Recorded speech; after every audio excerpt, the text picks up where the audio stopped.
మనం భగవంతుడి అనుగ్రహం కోసం ఎన్నో దీపాలు వెలిగిస్తూ ఉంటాం. అయితే పరమేశ్వరుడి దగ్గర వెలిగించే నారికేళ దీపం అద్భుతమైన ప్రయోజనాలను కలిగింపజేస్తుంది. కార్తీక మాసంలో వచ్చే ఏ సోమవారం అయినా సరే ఈశ్వరుడి దగ్గర నారికేళ దీపాన్ని వెలిగిస్తే లక్ష్మీ కటాక్షం కలుగుతుంది, శివానుగ్రహం కలుగుతుంది.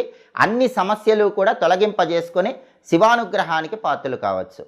కార్తీక మాసంలో వచ్చే సోమవారం వీలు కాని పక్షంలో ఏ నెలలోనైనా సరే సోమవారం పూట సాయంకాలం ప్రదోష సమయంలో ఈశ్వరుడి దగ్గర నారికేళ దీపాన్ని వెలిగిస్తే ఆ గృహంలో శివుడు ఆనంద తాండవం చేసి అష్టైశ్వర్యాలు భోగభాగ్యాలను కలిగింపజేస్తాడు. ఈ నారికేళ దీపాన్ని ఎలా వెలిగించాలంటే కార్తీక మాసంలో వచ్చే సోమవారం కానీ లేదా ఏ నెలలో వచ్చే సోమవారం అయినా సరే ప్రదోష కాలంలో సాయంకాలం పూట పరమేశ్వరుడి చిత్రపటానికి గంధం బొట్లు, కుంకుమ బొట్లు అలంకరించాలి. లేదా శివలింగం